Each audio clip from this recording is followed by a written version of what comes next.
You have such a youthful energy about you. I feel like you would dance me under a table. I'd be like, I can't. Let me take a break. No break. Get out. No break. Absolutely. We have friends constantly come at me about my age. This is not a mindset that I live with. I'm always caught off guard when my age is weaponized against me. Age is a number. Youth is a mindset. I want chicken fingers and French fries. That's all I want. I love me a hot fudge sundae with a chocolate chip cookie. Sorry, doc, that's for 10 and under.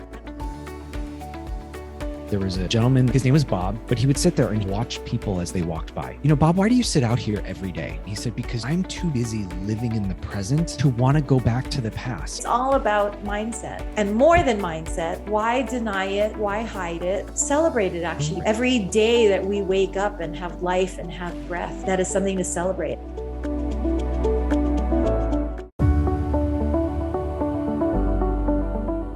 Welcome to Simply Enough. This is Zachary and Elizabeth, and thanks for tuning in to Simply Enough. Where we celebrate you. Because you are enough. If you're liking our podcast, we'd love it if you'd share with your friends and family. And then rate and review to raise our visibility and spread the message of enoughness. We love you, and remember, you are simply enough. Just as you are. Period. Hello, everybody, and welcome to Simply Enough. I am Mr. Zachary Leonard. I'm Dr. Elizabeth Ignacio. And, you know, it was my birthday a couple weeks ago. Happy belated birthday. Thank you. I turned 41. Youngin'.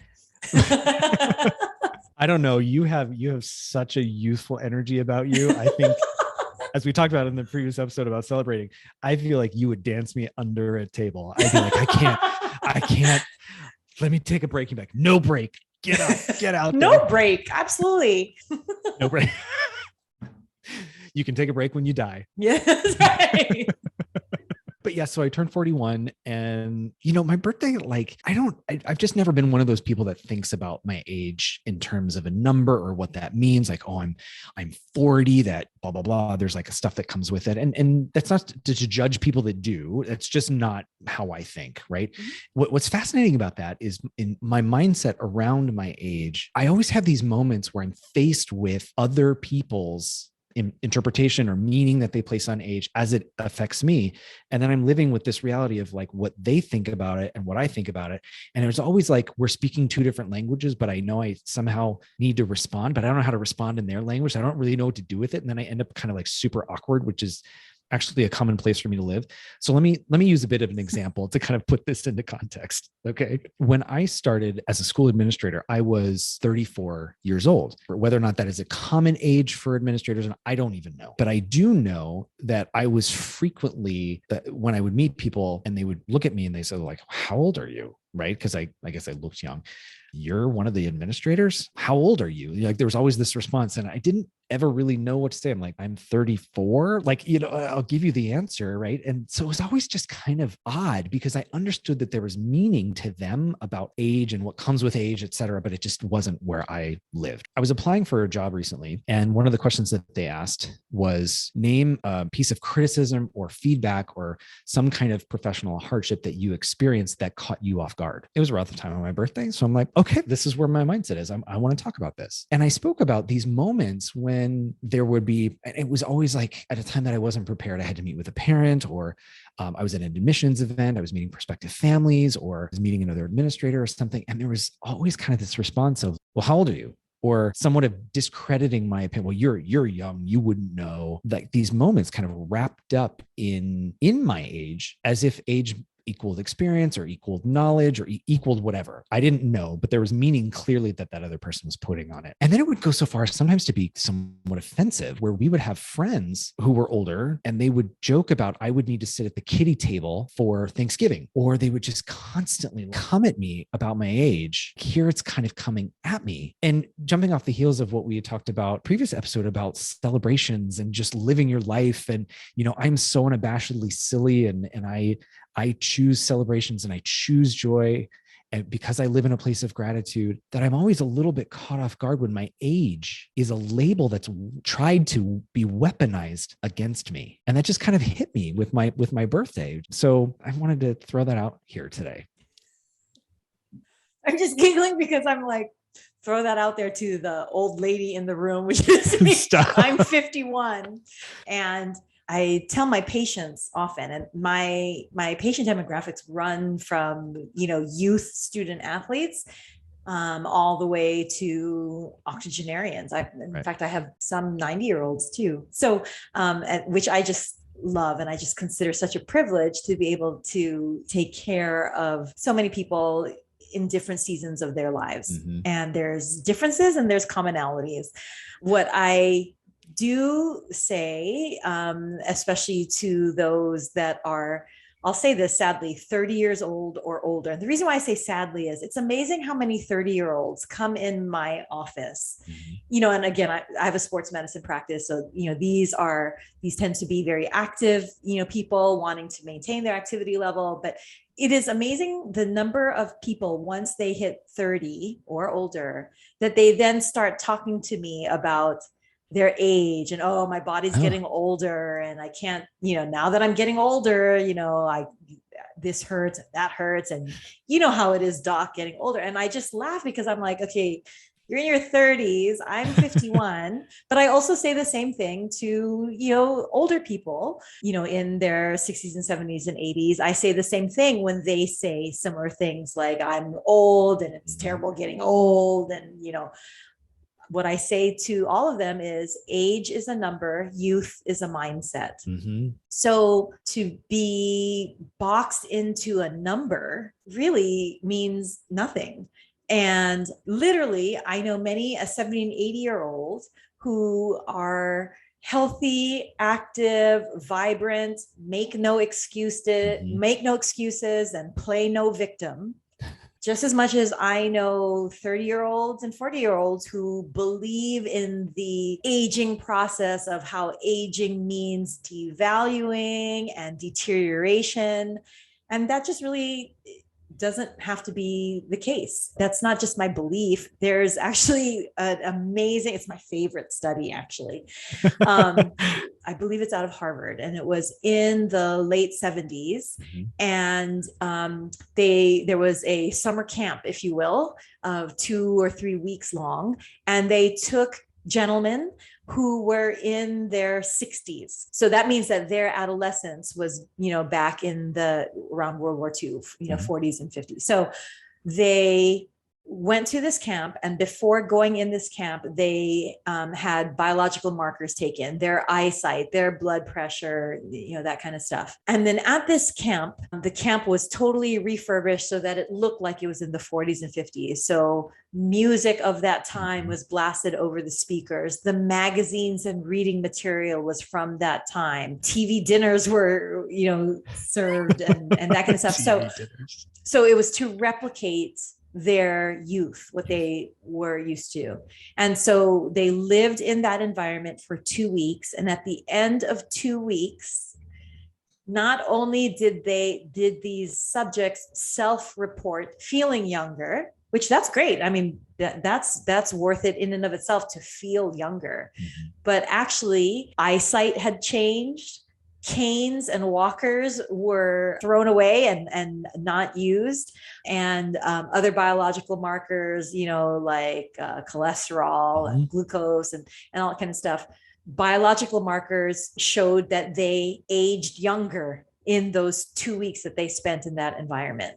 So there's so much to be said about how age does not necessarily have to be the equivalent of deterioration and decline. I have for example, I can think of right now, one day I had one patient, he was in his 40s, little bit of arthritis on his x-rays. And all he could talk about, and really I'll say it, complain about, was his knee pain and when can we do surgery and why won't I suggest a knee replacement? And because, this is affecting his life, which I'm sure it was. I'm not debating that it was bothersome to him. I'm just saying the difference in perspective and how age is or youth is as much a mindset as it is a number. Then in the next room, I had, this regal auntie that she was in her late 70s. Her x-rays were bone on bone. And really by x-rays alone, she should have a knee replacement. But she didn't even want to have that discussion because she said, quote, I have too many things to do and too many people to see. Just give me a shot. I got to get out of here, doc. I'm busy. And she was as youthful as they come.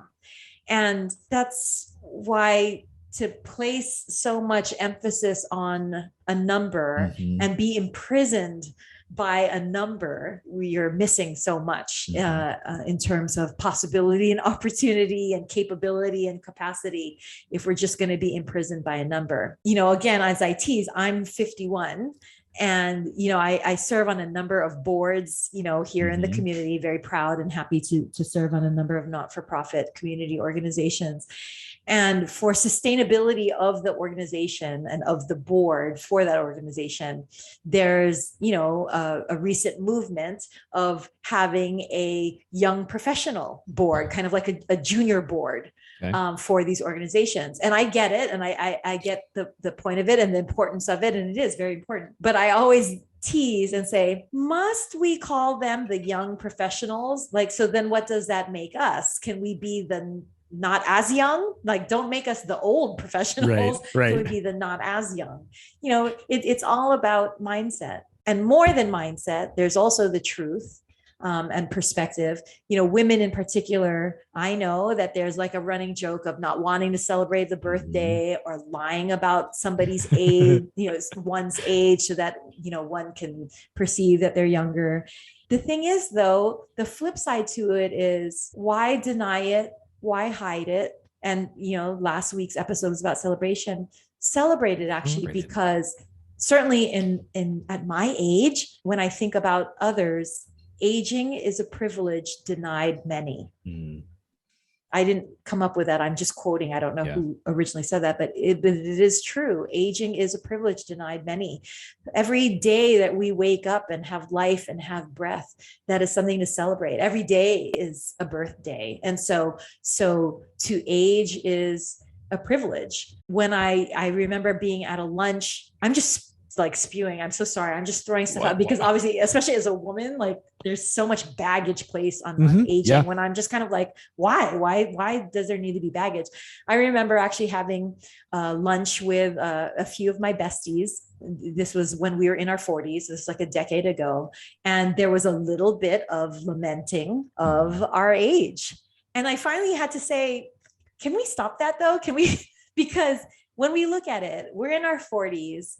Look where we are and look what we've accomplished, whether it's in our career or whether it's in our relationships or in parenthood. Look all that we've overcome or quote accomplished and are successful at. And again, I'm not specifically just speaking about career, but look at what we've contributed to the world or our community or our household. There's so much to be celebrated, not to be embarrassed about. And there's a major bestseller called of long time ago now called Tuesdays with Maury, written by Mitch Albom. And Mitch Albom, you know, is visiting frequently his dying professor, his favorite professor from undergrad. And he gleans so many life lessons and perspectives of life by interviewing Professor Maury. But actually, Maury was his first name. But anyway, interviewing his professor. But there was a little bit of discomfort and even guilt that Mitch Albom had as his professor is getting closer and closer to death because he was diagnosed with ALS. And so he finally talked about the elephant in the room to his professor and said, do you at all envy me as you are now wheelchair bound and you see me young and full of life and actually with my life ahead? Does that hurt you or bother you?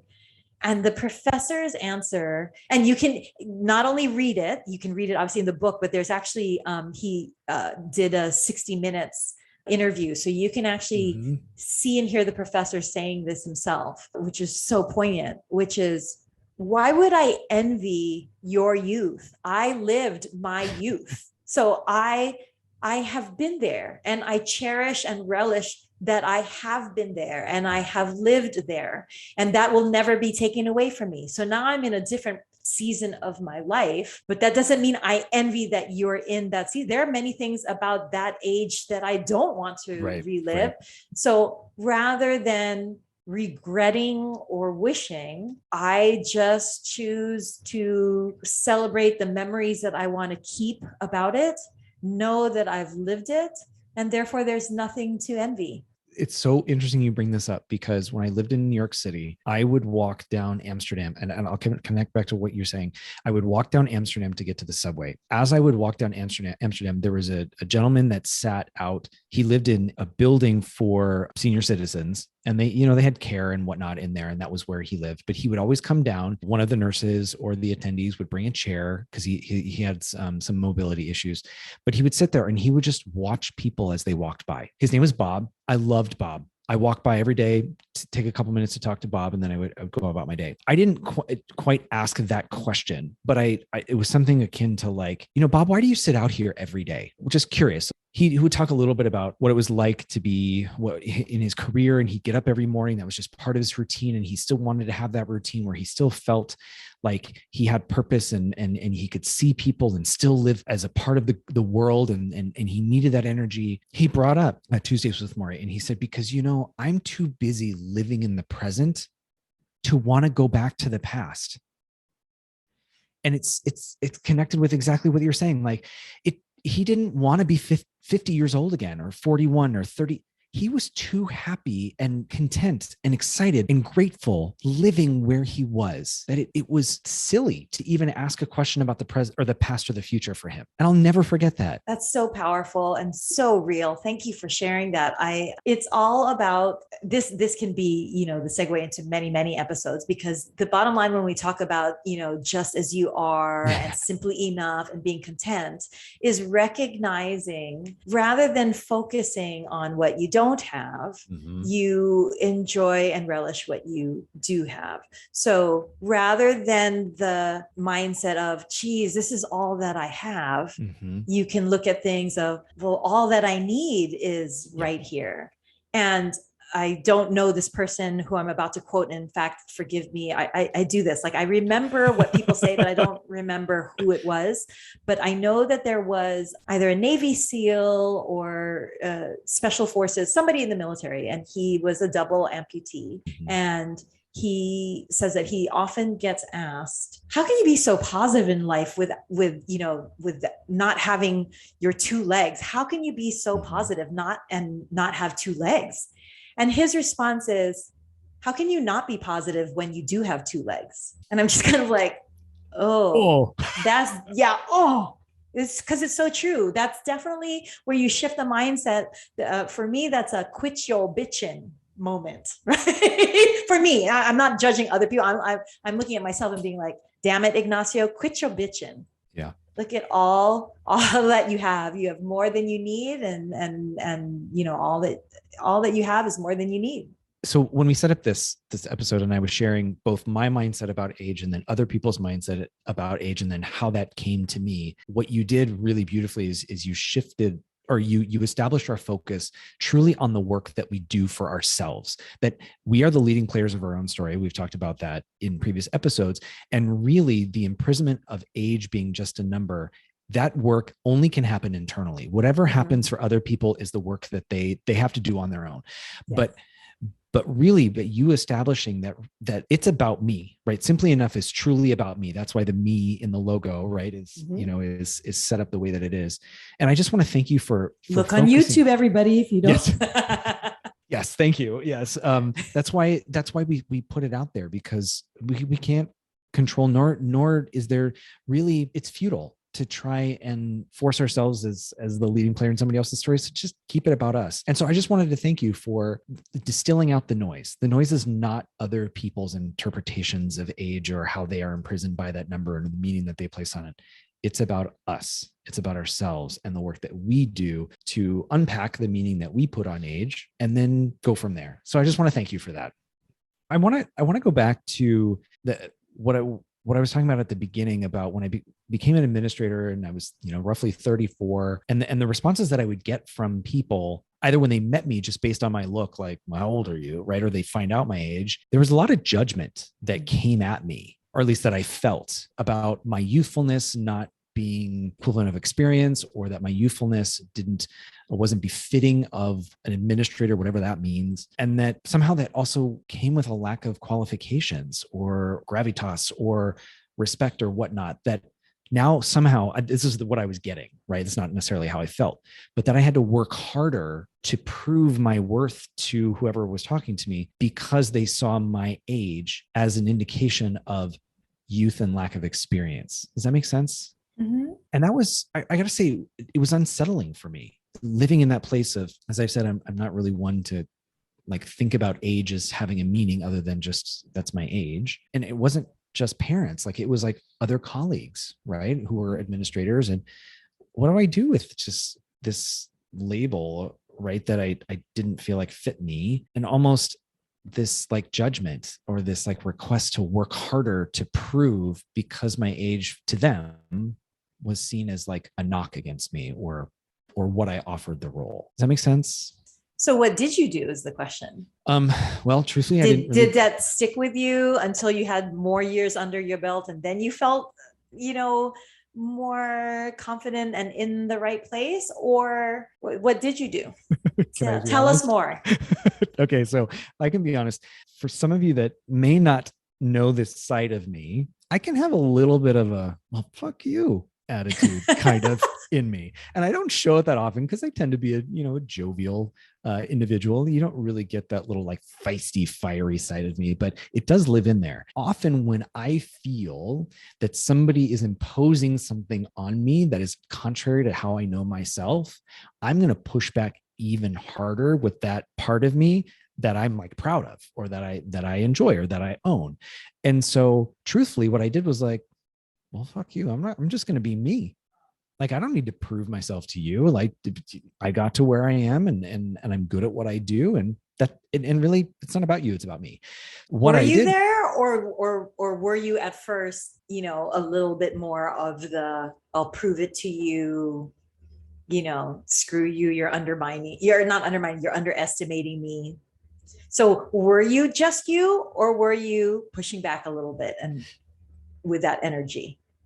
Well, I would say truthfully, it was like, well, I'm not going to go out of my way to show you that I'm qualified. Like, I'm not going to talk about my experience. I'm not going to talk about the years that I have and all the different schools and all the different kids. Like, I don't engage in that level of banter or competitive peacocking or whatever it is. That's just not my style. So I would say that yes, I did that. However, I think there was truthfully some part of me that now used that, my youthfulness, as a kind of shield. I'm going to go even further in my pride of my age. So yeah, I think I did kind of seek to prove a little bit, but not in the way that they wanted, but in the way that I wanted. Does that make sense? Mm-hmm. I think now I would be like, yeah, whatever. Okay, you can say that about me. I don't care.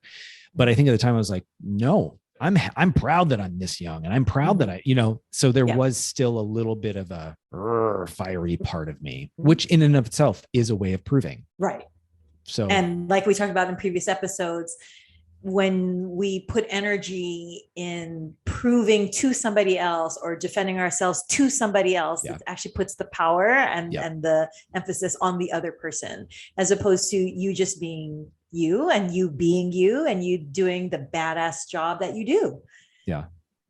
So now when you said, if this were me now, I would be like, oh, whatever, that's what you think, that, and it would just, like flow off of your skin and, not bother you. What do you think is the difference, out of curiosity? Is it age and experience? Is it? Yeah. Totally.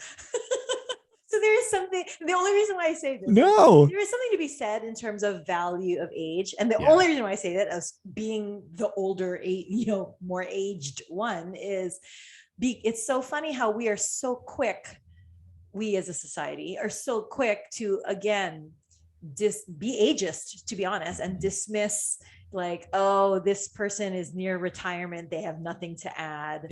Or this person is older, so can't keep up, so walk slowly, which sometimes that might be the case, but it's amazing how that becomes a quick assumption.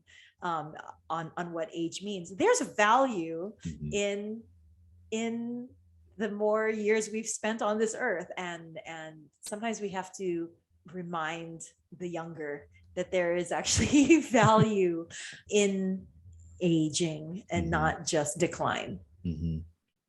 Well, I can say that for many of my loved ones who are older than me, they'll say things like, you know, the older I get, the less I give a shit. And there's certainly a lot of truth in that I now start to see as I, get older as well. And then I also credit our work in Simply Enough, because I recognize that a lot of that response came from not feeling enough. Right. And that understanding that whatever somebody is placing on me about age, or, whatever label it is, that desire to defend really truly came from a place of not enoughness.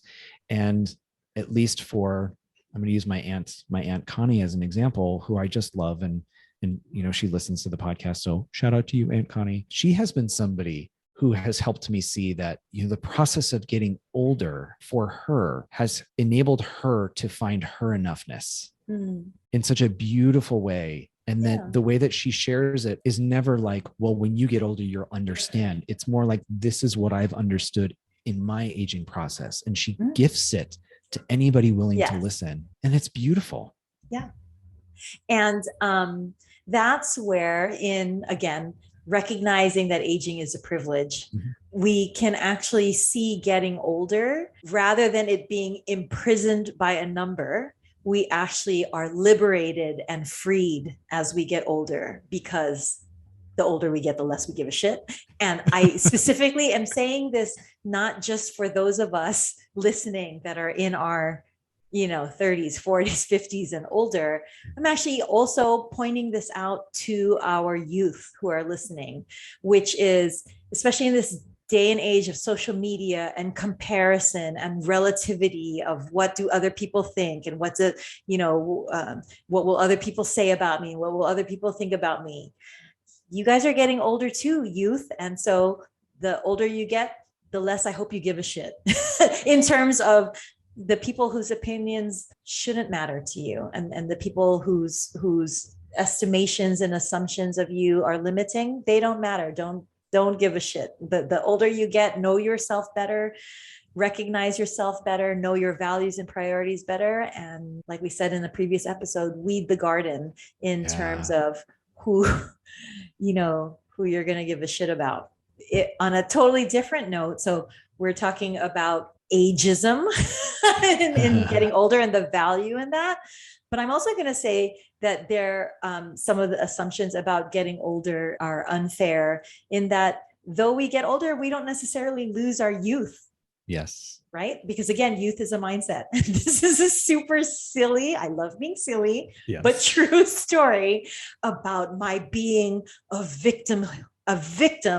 Cue the mini violins now. The violins are playing, because I was a victim. I hate that word, by the way. I hate being a victim, but I was melodramatically, I was a victim of ageism, because I was at a lunch, and I was treating a graduating orthopedic resident and his family, his beautiful, lovely family, to lunch to celebrate his graduation from our residency. And he has 3 gorgeous kids, and I love them so much, and they just bring me so much joy. But anyway, so it was a very nice place, a nice restaurant. And the kids, of course, they have their kids menus. And as we're ordering the salads and all that kind of stuff, they're ordering the burger and the fries. And I'm looking at them with my mouth drooling, because I'm wanting their fries and I want a bite of their burger. But no, I'll just have my healthy salmon salad. But anybody who knows me knows I am a dessert person, and I eat meals in order to have the dessert. Like if there was nutritional value in dessert, I would just have dessert. But anyway, so I reward myself. By the way, this is not healthy thinking. So I'm not being a doctor right now, everybody. So don't follow my example. But if I could just eat dessert, I probably would. But anyway, so the menus came for the dessert, and the kids had their dessert menus, and then we had our adult menus. And of course, adult menus were described beautifully, like this covered with a ganache and, surrounded by a gelée of, like all of that. That's the description for the adult menu. And then, they did have, also on the adult menu, ice cream available. But having been at this restaurant, I know that the ice cream off of the adult menu are these 3 little itty bitty mini scoops. Oh. And it's like $14. Okay. Oh, so then on the kids menu, they have whatever else. But the one thing I do know they have is they have a hot fudge sundae. Yes. And the hot fudge sundae, had 2 big scoops of vanilla ice cream, hot fudge. This is Hawaii. So they had macadamia nuts, whipped cream, and a chocolate chip cookie. Okay. So that's the kids. That's the kids' choice for dessert, is this hot fudge sundae, where for me, it has everything, right? It has the ice cream, it has the topping, it has a cookie for crunch. And I'm a frequent visitor to this restaurant. So I'm a regular. Yes, patron. Thank you. That's the word. I'm a frequent patron of this restaurant. The staff know me by name. They even joke around with me. And so when the waiter came to take our order, I said, have the kids choose first. And so of course, all the kids chose, the 3 kids had the hot fudge sundae. And knowing full well, and even the mom said, they're not going to finish it. And I said, no, but just, enjoy it. That way they don't have to share. Then when the waiter, came, he took the order of mama and the papa and then came to me. And I said, what I'm really dying for is the keiki, that's Hawaiian for kids, everybody, the keiki hot fudge sundae. And I said, and you can charge me, and which, by the way, because it's a keiki menu, like this big hot fudge sundae was like $6 compared to like the $14 of the adult. But of course it was adult flavors, right? Yes. For $14. So it was matcha green tea and Kona coffee ice cream. That was $14. And I said, listen, I really want that hot fudge sundae off of the keiki menu. You can charge me the adult price for the ice cream, but can I have the hot fudge sundae? And I was told no. I was like, why won't you allow me? And he was like, sorry, doc, but that's for the keiki menu. So that's for whatever, 10 and under. And I'm like, who cares? You can charge me. I don't care the price. Charge me for the adult ice cream. And he's like, but that's for kids' taste. So that's the kids' menu. I'm like, I love me a hot fudge sundae, and I especially love me a hot fudge sundae with a chocolate chip cookie. But no, they wouldn't. And he stuck to his guns. And you're kidding me. So I couldn't have the kids' hot fudge sundae, and I don't know why. I was willing to pay for an adult price. I don't care. Mark me up. I don't care. But that's what I wanted. Oh, I'm so angry on your behalf. And I actually jokingly said, but I did say it out loud. And, many jokes actually have a little bit of truth behind it, right? Yeah. I said, that is very ageist of you. Yeah. And I'm really upset that that's so ageist that I can't order what I want. And you can charge me whatever the heck you want. You know, I'm good for it. I'm a regular, and not only am I regular, I'm a regular by bringing many people here. Charge me what you want, but I would really love to have that keiki hot fudge sundae. And in the time of COVID, and these are not my kids, it's not like I can eat their leftovers. Do you know what I mean? So I'm just like, no, can I please have that? No. And he said no, because of my age. You're kidding me. So it wouldn't be like, well, Caleb is going to order 2 sundaes now. No. Caleb didn't finish it. I'll take it. Now, what would they have done? Take it out of your hands? Not allow him to order it. Yeah. Very ageist of that establishment, right? Well, to be fair, I had a similar experience. So just not that establishment, but there. Okay. So this is probably a bit of a silly tangent, but when we lived in New York City, we would go to see the Macy's Day balloons, the parade, Macy's Day, Thanksgiving Day parade, balloons blown up because we lived 2 blocks from it. So we would go, it was like a big event where you could go, you could walk around, you could see the balloons kind of like waiting and before they were going to be part of the next day's celebration. So this was always on the Wednesday before the day before Thanksgiving. And then inevitably we'd want to go get dinner afterwards. And of course, it was always difficult to find a place because now there were so many people and they had reservations and everything, that the diner that was near our place was the only place that was open. And of course, I don't know why the day before I'm going to have all these carbohydrates and poultry and everything, I want chicken fingers and French fries. That's all I want. Chicken fingers and French fries. Right. And I'm such a, like, you throw in tater tots. If tater tots are on the menu, I will order them. I don't care where I am. So help me God, I'll go into the kitchen and steal them if you tell me that I can't have them. But they only had chicken fingers and French fries on the children's menu. And I was like, can I order them? And they're like, well, then it was it'll be an upcharge because, we can only, I'm like, charge me whatever the F you want. I don't care. Like, why can't an adult have chicken fingers? And why can't an adult have the freaking sundae? Right. Because we are adults. And so we're supposed to have a particular taste, a particular palate. Wow. I'm supposed to order because of my age.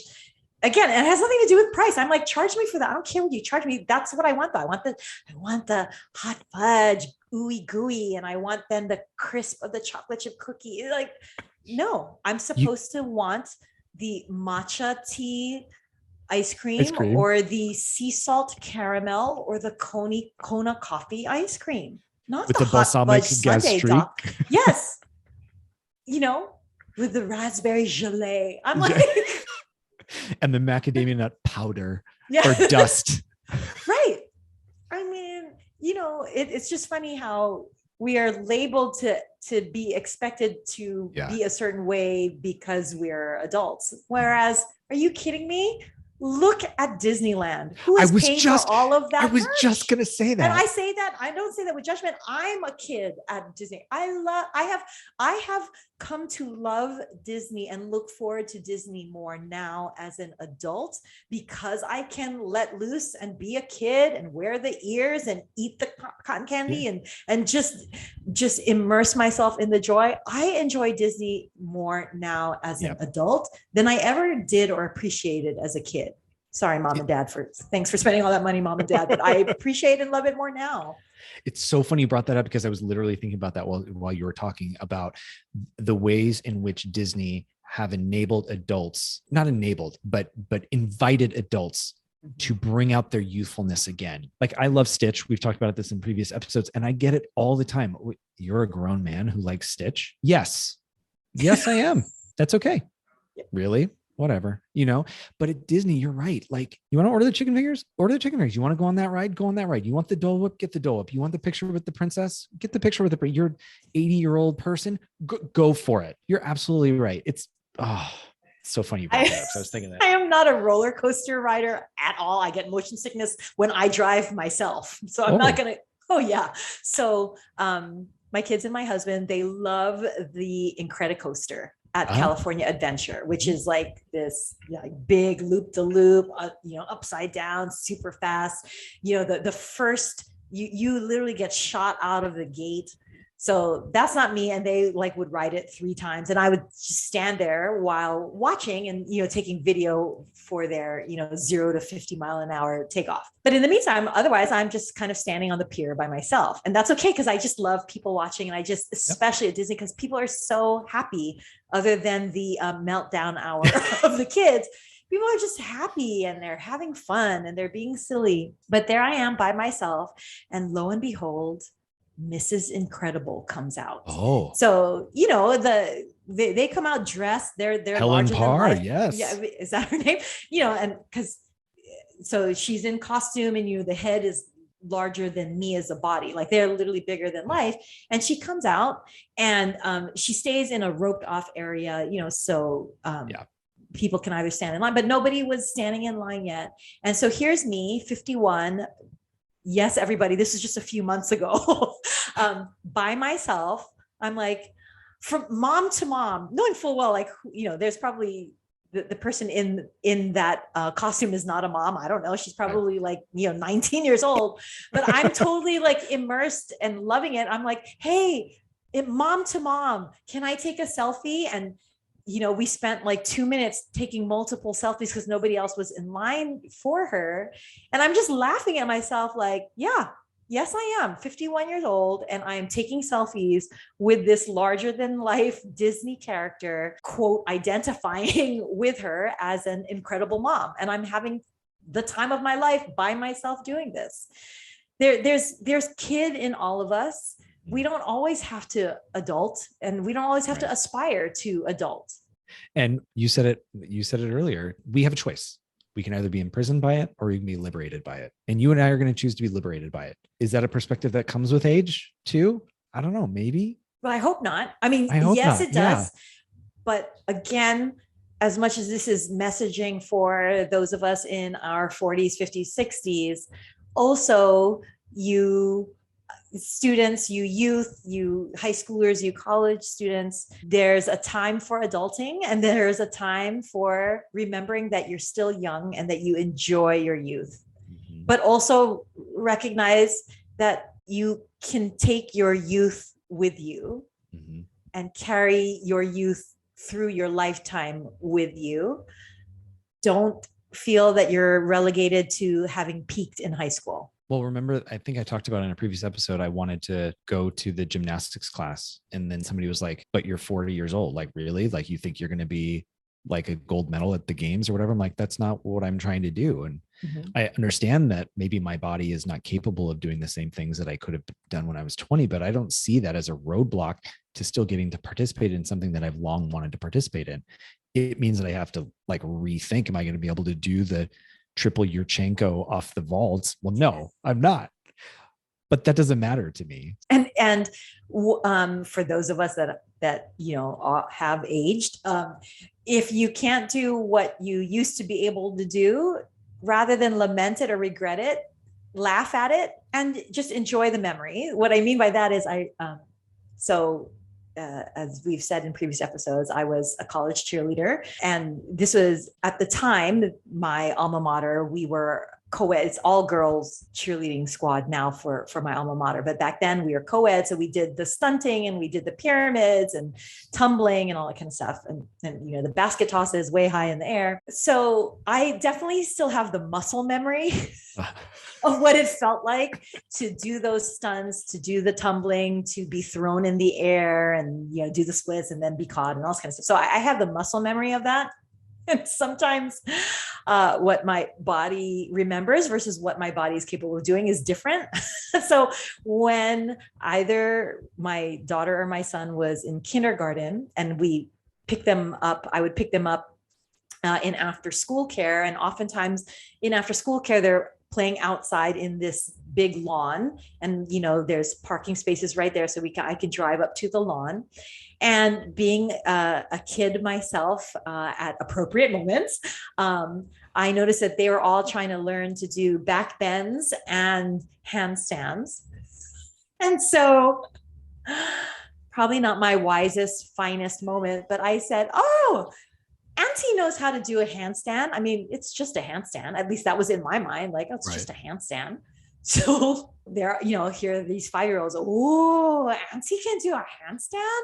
And so sure enough, I go and I do a handstand, and my muscle memory remembers that I can hold that handstand and even do a handstand walk. That was my muscle memory. That was my memory. What actually transpired is I go into a handstand, hit that handstand for about 1 second. And then all of a sudden I hear and feel myself going, whoa, whoa. And I fall into a back bend, which impressed the kids, but that was not my, that was not my plan. But I fall into a back bend and then slowly collapse onto my back on the floor. It was beautiful. And then like a souffle, just start to yes, totally souffle. Because I was like, and now I'm in a back bend, and now I'm not. And I'm laying on the ground. And now I'm laying on the ground. All these kids are looking at me, but they're looking at me with smiling, impressed faces. And you know what? I can either lament and be embarrassed about that, or freaking crack myself up about the fact that I even tried to do that. And made an ass out of myself, but the kids didn't receive it that way. The kids actually were like, wow, Auntie. Do it again. Do it again, Auntie. Yeah. And no, I did not do that again. I think I was like seeing stars. I'm like, oh, I don't recall feeling this dizzy when I was a cheerleader. But I still had joy in the moment, and I have joy now looking back at it and making you laugh about it. So now I can share that. And so that's what I mean about, you can take your youth with you. It might not look exactly as you remember it, but you can take your youth with you and not lament it and not regret it, and be like Professor Maury, or be like, your friend, who said, live in the present. You're too busy living in the present to wish or regret, but you can enjoy the memories from youth. What a beautiful takeaway. Also, for the youth, for the high schoolers and the college students that might be listening to this, you don't have to be adulting all the time. Adulting doesn't always have to be serious work. Take your youth with you too. I love that. We joke when we're preparing for episodes, we joke about how Elizabeth doesn't like to launch an episode, as we know, and she gets the giggles, and then she's just always, it's making me giggle. Sorry. Then she's always so lovely and complimentary about my ability to like synthesize an episode, and you just did it. Well, thank you, but you just did it, and then you also distilled it down to just take your youth with you. What a beautiful thing to walk away from this episode, that you can be an adult and take your youth with you. You can have been a seasoned, because I don't use the word old. You can be a seasoned individual and take your youth with you. And Disneyland has reminded us of that you can always take your youth with you. Do the back bend. And you high schoolers and college, do the back bend. And the high schoolers and college students, you don't have to adult all the time. You don't have to be cool and reserved, with reservations. And you can have fun, and you can let loose, and be young. Yeah, I love Happy you. Belated birthday, Zachary. Thank you. I love you. Take your youth with you, because you are simply enough. Just as you are. Period. Love you. Yeah. Love you too. Mwah. Hi, everybody. Bye.